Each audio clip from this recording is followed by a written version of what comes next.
Hello అండి, welcome to Srilatha's kitchen అండి.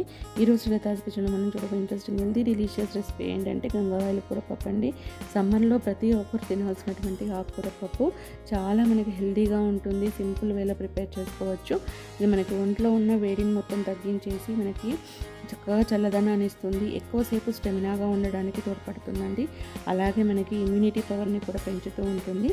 ఈ ఆకుకూర పప్పు మనము అన్నం, రోటీ, చపాతీ, పుల్కా అన్నిట్లోని కూడా మనకు చాలా యూస్ఫుల్గా ఉండే రెసిపీ అండి. చాలా సింపుల్ ఇంగ్రీడియంట్స్తో సింపుల్గా ప్రిపేర్ చేసుకోవచ్చు. ఎలా ప్రిపేర్ చేయాలనేది ఈరోజు మన శ్రీలతాస్ కిచెన్లో మనం చూసేద్దాం. ముందుగా ఇక్కడ నేను గంగవాయల కూరని తీసుకున్నానండి. ఈ గంగవాయల కూర ఇలా ఉంటుంది, మనకి తెలంగాణలో ఎక్కువగా లభిస్తుంది. దీనిలో ఇక్కడ మొదల్లో చిన్న చిన్న గింజలు ఉంటాయన్నమాట. అవి తీసేసుకొని దీన్ని చక్కగా కడిగేసుకొని చిన్నగా కట్ చేసుకోవాలి. ఎంత వీలైతే అంత సన్నగా కట్ చేసుకుంటే సరిపోతుంది. ఈ కాడలన్నీ పడేయాల్సిన అవసరం లేదండి. ఈ కాడలన్నీ మనం కొంచెం కట్ చేసుకొని మిగతా కాడలన్నీ కర్రీలో వేసుకోవచ్చు. ఇలా నేను సన్నగా కట్ చేసుకుంటున్నాను ఈ గంగవాయల కూర పప్పును. మొత్తం ఆకుకూరను ఇలాగే మొత్తం కట్ చేసుకొని శుభ్రంగా వాష్ చేసుకొని కట్ చేసుకొని పెట్టుకోండి. ఈ మొత్తం ఆకుకూరను కట్ చేసుకున్నాం కదా, దీన్ని పక్కన పెట్టేసుకొని ఇప్పుడు ఒక 2 కప్పుల వరకు కందిపప్పు అండి. మీకు ఇంట్రెస్ట్ ఉంటే పెసరపప్పునైనా యాడ్ చేసుకోవచ్చు.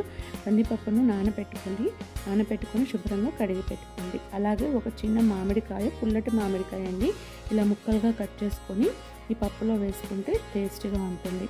ఇప్పుడు ఒక కుక్కర్ బౌల్ తీసుకొని దాంట్లో మనం ముందుగా నానబెట్టుకున్నటువంటి కందిపప్పు, అలాగే మనం ముందుగా కట్ చేసుకున్నటువంటి గంగవాయల కూరను వేసుకొని ఈ మామిడికాయ ఉంది కదా, మామిడికాయ ముక్కలన్నీ యాడ్ చేసుకోవాలి. మామిడికాయ లేని వాళ్ళు నిమ్మకాయ సైజ్ అంతా చింతపండు వేసుకోండి, సరిపోతుంది.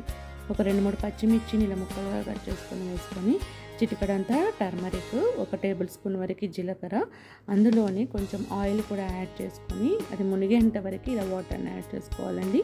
మునిగేంత వరకు నీళ్ళని యాడ్ చేసి ఒకసారి ఇదంతా కలుపుకొని దీనిపైన మనము మూత పెట్టేసుకోవాలి. ఈ కుక్కర్ బౌల్ని పెట్టేసుకొని దీన్ని 3 విజిల్స్ వచ్చేంత వరకు ఉడికించుకోవాలండి.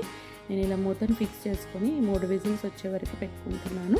స్టవ్ని మీడియం ఫ్లేమ్లోనే పెట్టేసుకొని 3 విజిల్స్ వచ్చాయంటే చక్కగా మనకి ఉడికిపోతుంది. హై ఫ్లేమ్లో పెట్టామంటే మనకి 3 విజిల్స్కి అది బాయిల్ అవ్వదండి. అందుకని మీడియం ఫ్లేమ్లో 3 విజిల్స్ పెట్టుకుంటే సరిపోతుంది. 3 విజిల్స్ వచ్చిన తర్వాత మనం స్టవ్ కట్టేసుకోవాలి. స్టవ్ కట్టేసుకొని కొంచెం ప్రెషర్ పోయే వరకు దాన్ని చల్లారనివ్వాలి. కొద్దిగా ప్రెషర్ పోయిన తర్వాత ఇలా మూతను తీసేసుకొని ఇదంతా మనం చక్కగా పప్పు గుత్తితో కానీ స్పూన్తో కానీ ఇలా అంతా కలుపుకోవాలి. ఇలా మెత్తగా మంచిగా చక్కగా కలుపుకొని దీన్ని పక్కన పెట్టుకోవాలి.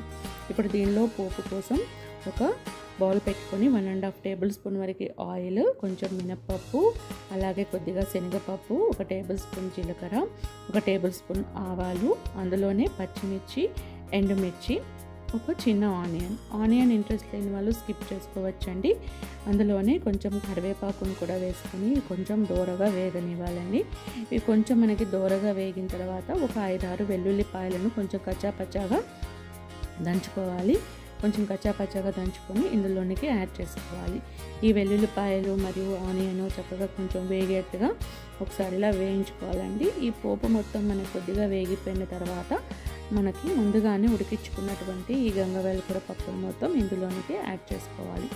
ఈ పోపులో మొత్తం వేసుకొని పోపు కలిసేట్టుగా ఇలా అంతా చక్కగా కలుపుకుంటే సరిపోతుంది. ఇప్పుడు దీంట్లో మనం రుచికి సరిపడినంత కారము, 1 టేబుల్ స్పూన్ వరకు కారము, రుచికి సరిపడినంత ఉప్పు, 1 టేబుల్ స్పూన్ వరకు ఉప్పును యాడ్ చేసుకొని ఇలా అంతా చక్కగా కలుపుకొని 1 నిమిషం ఉడికించుకోవాలి. తర్వాత పైన కొంచెం కొత్తిమీరని యాడ్ చేసుకొని ఇలా ఒకసారి అంతా కలుపుకొని స్టవ్ కట్టేసుకుంటే సరిపోతుందండి. ఎంతో టేస్టీగా మనకి గంగవాయల కూర పప్పు రెడీ అయిపోతుంది. మొత్తం కూడా ఇలా బౌల్లోనికి సర్వ్ చేసుకుంటే సరిపోతుంది. చూసారు కదా, పప్పు అనేది ఎంతో హెల్దీగా ఈజీగా రెడీ అయిపోయింది. మీరు కూడా ఈ సమ్మర్లో ఈ గంగవాయల కూర పప్పును తప్పకుండా ట్రై చేసి చూడండి. రెసిపీ నచ్చినట్లయితే లైక్ చేయండి, సబ్స్క్రైబ్ చేయండి, కామెంట్స్ని కూడా షేర్ చేయండి, వీడియో చివరి వరకు కూడా వాచ్ చేయండి. ఓకే అండి, థ్యాంక్ యూ ఫర్ వాచింగ్.